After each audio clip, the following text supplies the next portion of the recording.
I think since the environmental regulations have started to develop, so kind of looking back to when we had the 2020 sulphur cap coming into force, and then since then in relation to the EEXI regulations and the CII regulations, the kind of key message we've been giving to our members is that they need to be prepared. So don't wait until these regulations are coming into force. Think about what might need to be done, what might need to be achieved before that, so that you can actually prepare and it's not a shock when the regulations come into play. I think we are inevitably coming into a wider regulatory world. There's going to be more IMO regulations, market-based measures coming into effect. So I think it's really important for our members to stay prepared, and that's kind of a key message that we've been giving them, and that's, I guess, keeping up to date with what's going on. There's a lot of work being done in relation to various collaborations in the industry, so either getting involved in those initiatives or organisations, collaborations in this energy transition space. Data is obviously a really important aspect, so making sure your kind of data house is in order. And then because we don't have these fuels now, looking at the optimizing efficiencies, what you can do now with your existing fleet is really important. So I think it's getting prepared in kind of all of these different ways is probably the key message that I would say.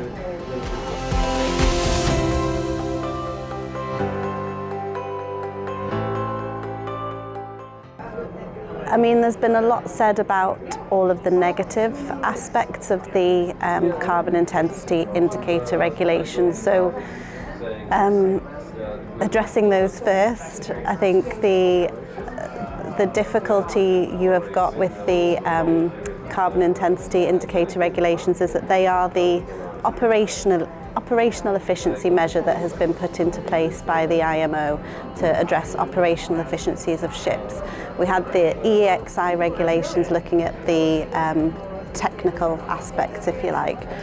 And when you're looking at the operational efficiency of a ship, you can't just be looking at what the owner is doing. You also need to be looking at what the charterers are doing, because a large part of that operational efficiency sits with the charterers. I think traditionally charterers have been used to having quite wide flexibility when it comes to how they can give what employment orders they can give to a ship. So as soon as you start trying to impose regulations that could potentially cut across those traditional freedoms, if you like, it's not an easy or comfortable position for charterers to kind of sit with. And I think coupled with the initial issue when you're trying to address operational efficiencies, when you've got the actual ultimate regulation sitting on owners' shoulders, but you need charterers' buy-in as well. Coupled with that, you've got this view that the regulations are unfair. There are certainly some elements that are unfair for certain trades, certain vessels. There have been some correction factors put in place, but they're very few. And the metric as well that is used for CII, there's varying amounts of criticism in relation to the metric, and the fact that that should be addressed really if we're going to want to continue with the CII.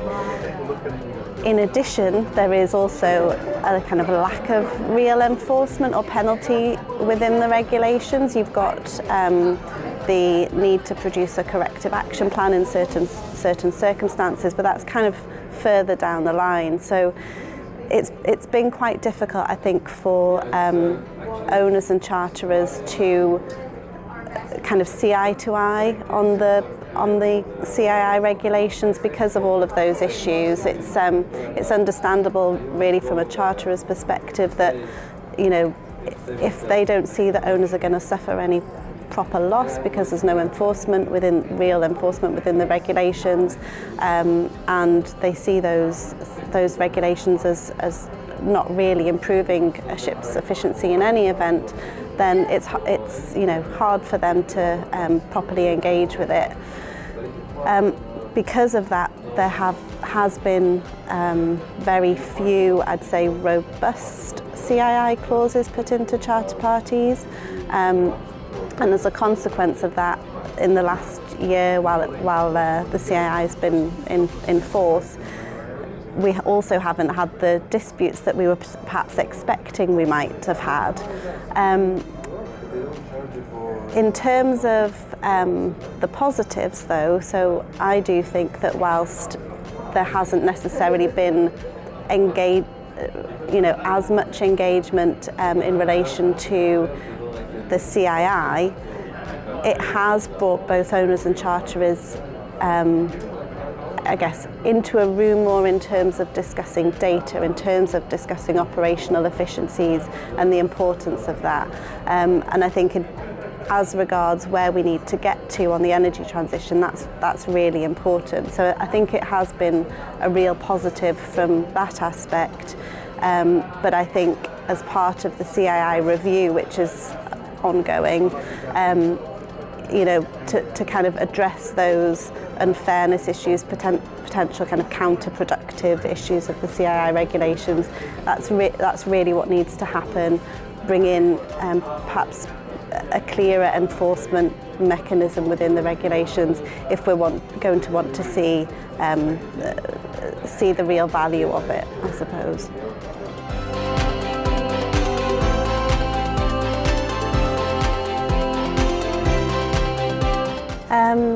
So there's a whole variety of issues that come into play with these new fuels, and there's actually a lot of good work being done in terms of looking at the safety aspects and crew training aspects, those, and I guess the development of the technology as well.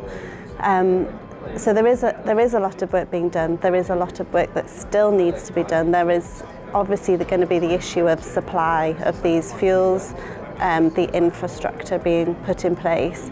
From a P&I club perspective, one of our main concerns is that all these things might happen. The safety issues will be addressed, and the crew training will be addressed. We'll have these fuels, we'll have the infrastructure, but then we won't have the liability regimes in place. So in terms of existing fuel, if there is a bunker spill, there are there's the bunker convention, and consequently the liabilities can be limited in relation to the exposure that a ship owner finds themselves in. The same isn't the case currently for example, ammonia. So if we had in the future an ammonia spill, there is no liability framework in place to deal with that. So from a pricing a risk perspective, it could be huge. So that's one of the kind of pieces of work or pieces of the jigsaw that we feel needs to be put in place, because we don't want to get to the point where everything's ready and then we have to price the risk, and actually that becomes a hurdle in the energy transition. So I think work in terms of getting that liability regime in place for these future fuels is a key aspect that needs to be addressed.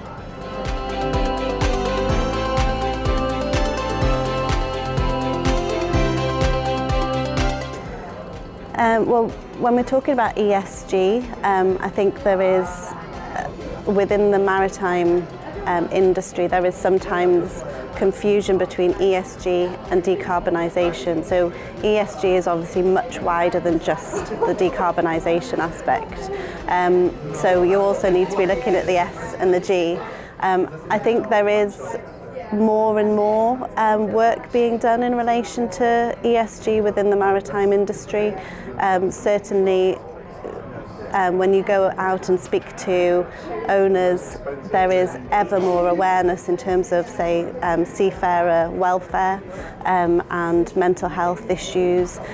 So there there is still a lot more that needs to be done, but I do think it's one of the things that is gaining traction, and not everybody now is just thinking of ESG meaning decarbonisation, that there is this wider understanding of it as well. You know, there's many facets to ESG, you know, whether you're looking at diversity and inclusion, or the welfare of your employees, you know, counting your emissions, yes. You know, there's a broad spectrum, but I do think it's something that is now starting to gain some more momentum, which is really positive.